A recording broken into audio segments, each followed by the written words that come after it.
Hello aspirants, welcome to my YouTube channel. आज का हमारा टॉपिक है अगस्त डिक्लेरेशन। सो डिक्लेरेशन कब हुई थी? 1917 अगस्त में हुई थी, इसलिए इसे अगस्त डिक्लेरेशन का नाम दिया गया है। डिक्लेरेशन का मतलब क्या होता है? घोषणा। तो कुछ इंपॉर्टेंट से घोषणा हुई होगी तभी ये इतनी फेमस है, तभी हम इसके बारे में पढ़ रहे हैं, राइट? सो फर्स्ट थिंग कि हम इसे किसी और नाम से भी जानते हैं, वो है मोंटेगू स्टेटमेंट। बहुत सारी बुक्स में आपको लिखा हुआ मिलेगा, जैसे स्पेक्ट्रम में आपको मिलेगा मोंटेगू स्टेटमेंट लिखा हुआ। कुछ बुक्स में अगर आप अरिहंत टाइप बुक्स पढ़ते हो छोटी छोटी सी, तो उनमें अगस्त डिक्लेरेशन के नाम से भी ये फेमस है। अब ये कैसी डिक्लेरेशन थी जिसके बारे में हम पढ़ रहे हैं, इसमें था क्या? तो देखिए, इसे शॉर्टेस्ट फॉर्म में मैंने यहाँ पे एक्सप्लेन किया है। Increasing association for responsible government in India. अब आपको ये तो पता ही है कि इंडिया जो है वो स्वतंत्र होना चाहता था ब्रिटिश रूल से। काफी ज्यादा आप कह सकते हैं मूवमेंट्स चल रही थी उस टाइम पे। तो इस डिक्लेरेशन के थ्रू क्या कहा गया, क्या घोषणा की गई कि अब हमें जो इंडियंस हैं, ठीक है, एडमिनिस्ट्रेशन में उनके एसोसिएशन को इंक्रीज करना है। मतलब इंडियंस को अब हमें एंटर होने देना है एडमिनिस्ट्रेशन में, प्रशासन के हर ब्रांच में हमें उन्हें एंटर होने देना है। क्यों?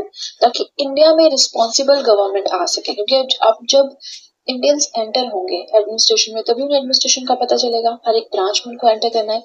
जो भी इंडियंस हैं उनको पूरी नॉलेज हो जाएगी इसके थ्रू एडमिनिस्ट्रेशन की, ताकि उनका काम क्या था कि प्रोग्रेसिव रिस्पॉन्सिबल गवर्नमेंट इंडिया में लाया जा सके as an integral part of British empire. लेकिन वो पार्ट किसका रहेगा? ब्रिटिशर्स का ही रहेगा, बट एक रिस्पॉन्सिबल गवर्नमेंट इंडियंस की ही इंडिया में हम खड़ी कर देंगे। सो ये थी वो डिक्लेरेशन जो कि मैंने यहाँ पे आप कह सकते हैं शॉर्टेस्ट लाइन में डिफाइन कर दी है। अब है डिमांड फॉर सेल्फ हेल्प और home rule will not be termed as seditious. अब ये पॉलिसी बन गई है। देखिए, ये बहुत ही ज्यादा इम्पोर्टेंट पार्ट है। ये कहता क्या है कि हमें सेल्फ गवर्नमेंट चाहिए, स्वराज चाहिए, होम रूल चाहिए, हम खुद रूल करेंगे अपने देश में। इस चीज की डिमांड अब राजद्रोह नहीं मानी चाहिए। इससे पहले स्वतंत्रता मांगना राजद्रोह कहलाता था।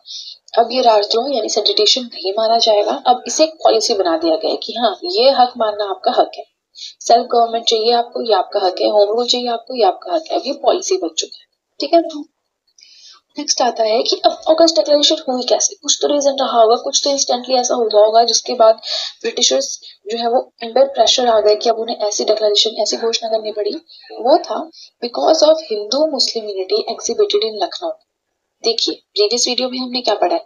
गांधी जी। उससे प्रीवियस वीडियो में हमने क्या पढ़ा है? लखनऊ पैक्ट के बारे में। कब हुआ था? 1916 में हुआ था।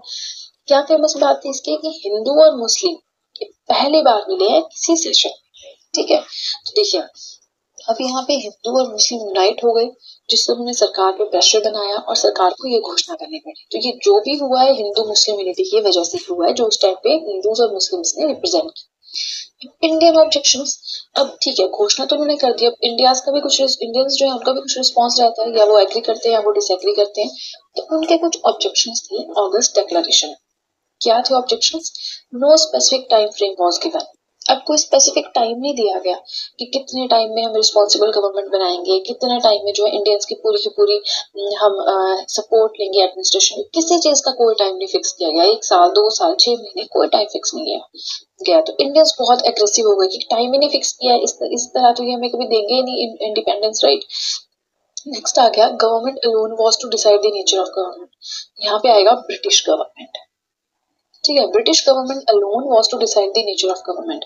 अब जो ब्रिटिशर्स हैं वो खुद डिसाइड करेंगे कि यहाँ पे गवर्नमेंट कैसी होगी। तो इंडियंस इस बात से ना खुश थे कि इंडियंस के लिए क्या अच्छा है क्या बुरा है वो ब्रिटिशर्स तो डिसाइड करेंगे, वो हम खुद डिसाइड करेंगे, ठीक है। तो ये रहे इंडियन ऑब्जेक्शंस। इसे हम पूरा का पूरा अगस्त डिक्लेरेशन कहते हैं, जो कि 1917 में आई थी, ठीक है। इसके बाद रॉलेट एक्ट होता है 1919 में। उसके बारे में हम नेक्स्ट वीडियो में पढ़ेंगे। आज की वीडियो के लिए इतना ही। तो मुझे कमेंट सेक्शन में बताएं कि आपको वीडियो कैसी लगी, अच्छी लगी, बुरी लगी, कोई इम्प्रूवमेंट करने की जरूरत है, या कोई भी फीडबैक आप देना चाहते हैं मुझे कमेंट सेक्शन में दे सकते हैं। इसी के साथ आपको एक चीज और बता देती हूँ, जो पूरी की पूरी नेशनल मूवमेंट है उसको हम थ्रू हैंड रिटन नोट्स ही पढ़ रहे हैं। बहुत शॉर्ट नोट्स में बना रही हूँ, जितना हो सकता है, जितना पॉसिबल है। तो अगर आप नेशनल मूवमेंट्स के बारे में पढ़ना चाहते हैं तो आप जल्दी से मेरे चैनल को सब्सक्राइब कर दीजिए। इसी के साथ जितने भी एनसीईआरटीज हैं और जनरल स्टडीज का जो भी कंटेंट है वो भी मैं अपने चैनल पर पढ़ाती हूँ। तो इस तरह की वीडियोस देखने के लिए जल्दी से मेरे चैनल को आप भी सब्सक्राइब करें, बेल आइकन को प्रेस करें, सो दैट मैं जैसे कोई वीडियो अपलोड करूँ आप तक एकदम से नोटिफिकेशन पहुंच जाए। वीडियो को लाइक करें, वीडियो का लिंक शेयर करें अपने फ्रेंड्स के साथ।